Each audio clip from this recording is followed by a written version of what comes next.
Oke, barangkali teman-teman, kok kenapa di lambang santri Sunan Talaga ada naga dua, yang pertama naga kuning, yang kedua naga hijau, di tengahnya ada harimau bermahkota, di bawahnya juga ada belut putih. Mungkin kawan-kawan semua hamba Allah yang ada di wilayah Majalengka ataupun di luaran Majalengka penasaran. Dulu kan ada mitos semacam belut putih yang ada ekornya di Waduk Dharma, kepalanya ada di Sanghyang. Apakah itu betul apa enggak? Terus kenapa di lambangnya ini ada belut putih, ada naga? Barangkali kan ada sejarahnya. Sepertilah kita taruh sejarah kepolisian, ada macan kumbang hitam gitu, Polri macannya kumbang, atau setiap wilayah seperti Panjalu ada harimau, ada patung naga, berarti kan menyimbolkan bahwa di situ ada makhluk Allah yang menyerupai seperti naga. Gimana itu? Yang pertama barangkali yang mau tanyakan sejarah apa naga dulu. Naga kan ada dua, ada naga kuning dan hijau. Itu gimana Pak Kiai? Eh, Sebetulnya itu tidak boleh diutarakan, tapi karena memang salah satu santri membuat logo, bukan logo yayasan Sunan Talaga, tapi logo santri Sunan Talaga. Di sana hampir semua hewan. Nah, saya enggak enggak menyuruh dan enggak menolak. Kalau untuk pengetahuan, tapi mohon maaf ini bukan untuk kegagahan ini pada teman-teman atau ikhwan fillah, tapi bisa dijelaskan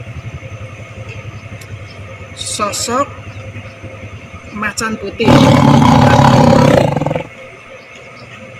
Dulu Ibu Purbasari punya keturunan, ketika waktu di Talaga di sini, dia mau pulang, punya angan-angan bahwa nanti lusa pengen anak cucunya ada yang singgah di wilayah ini, meneruskan.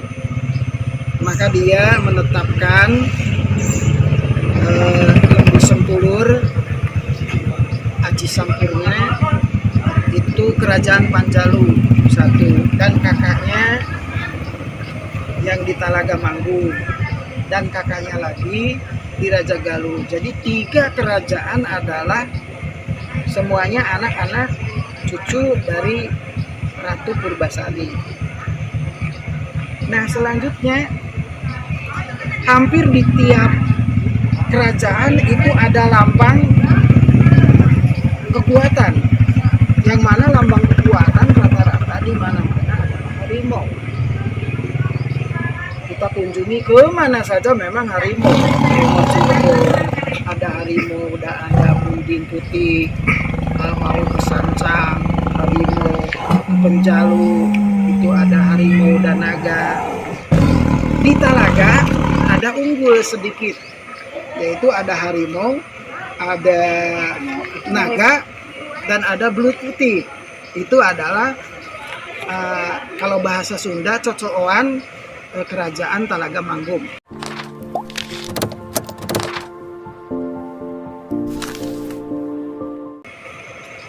Satu, harimau lambang kekuatan memang ada. Hampir di tiap-tiap pelosok atau tiap-tiap jawara di belakangnya ada harimau, lambang kekuatan. Apalagi keturunan dari Kanjeng Sultan atau Kanjeng Syekh atau para jawara memang punya khodam di belakangnya harimau, itu lambang kekuatan. Apalagi di kerajaan, harimau yang satu.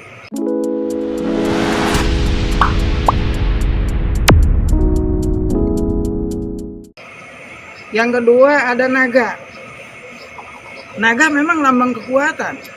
Nah, kalau kawan-kawan sering nonton ada naga percona. Nah, naga percona itulah adalah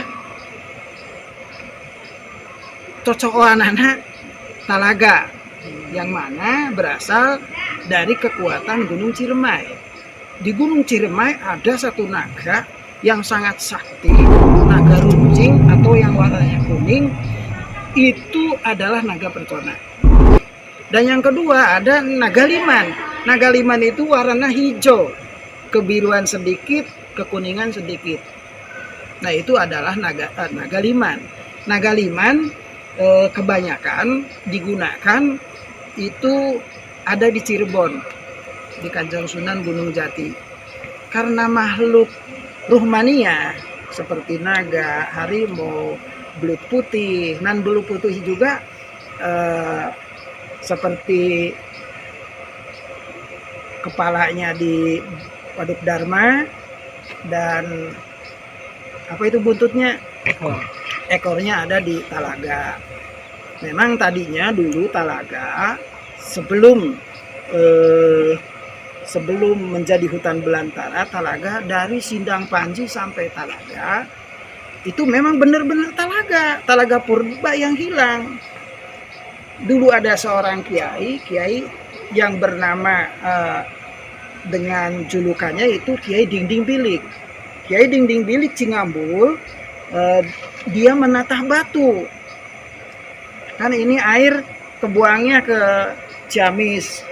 Jadi Walungan Cilutung itu ke Talaga, Talaganya itu pembuangannya adalah ke sebelah selatan, ke Cingambul Cinangka. Nah sama Bapak Kiai Dingding Bilik, dia memahat batu sehingga dientep, disusun seperti bilik, disusun maka airnya mengambul, naik cai ngambul.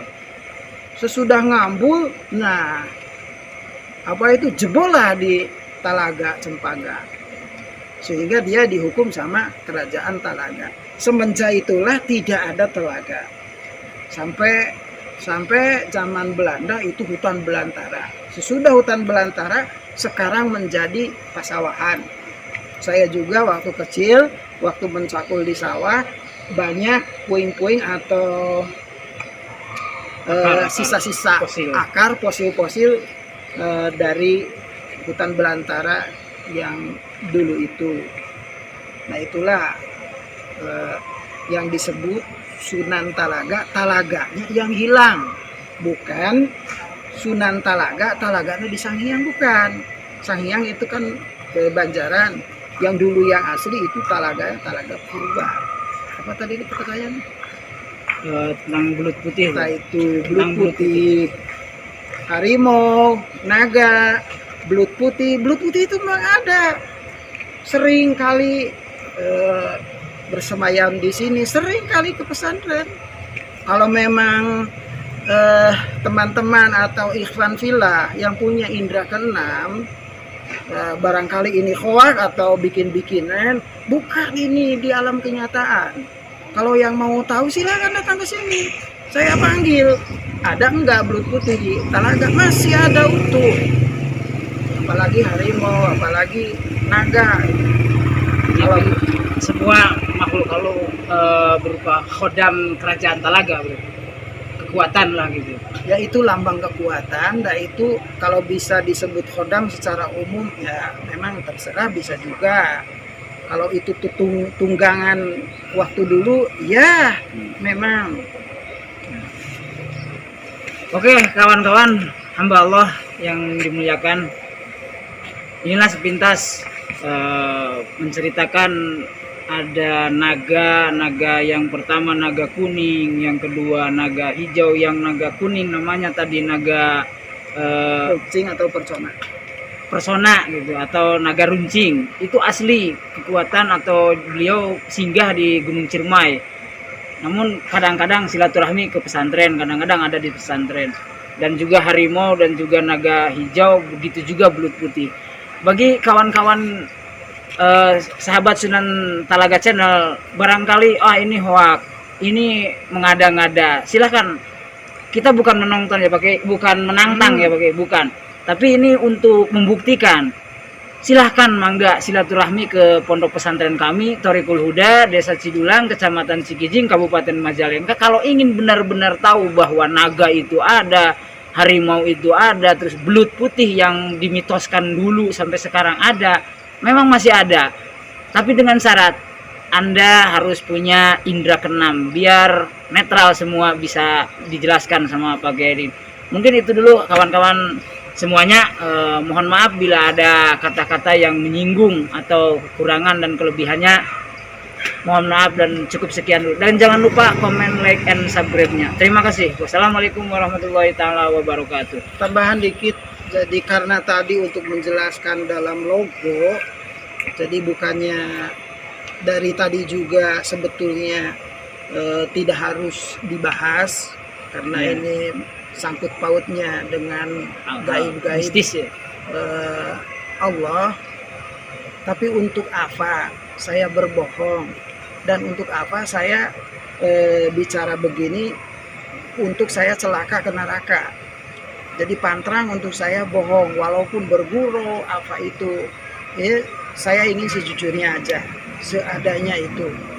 Memang yang nampak dan yang terlihat. Tapi kalau teman-teman nggak percaya atau memang itu, silahkan, nggak apa-apa. Karena ini bukan rukun iman lah. Tidak ada juga, tidak percaya juga, nggak merusak iman dan Islam.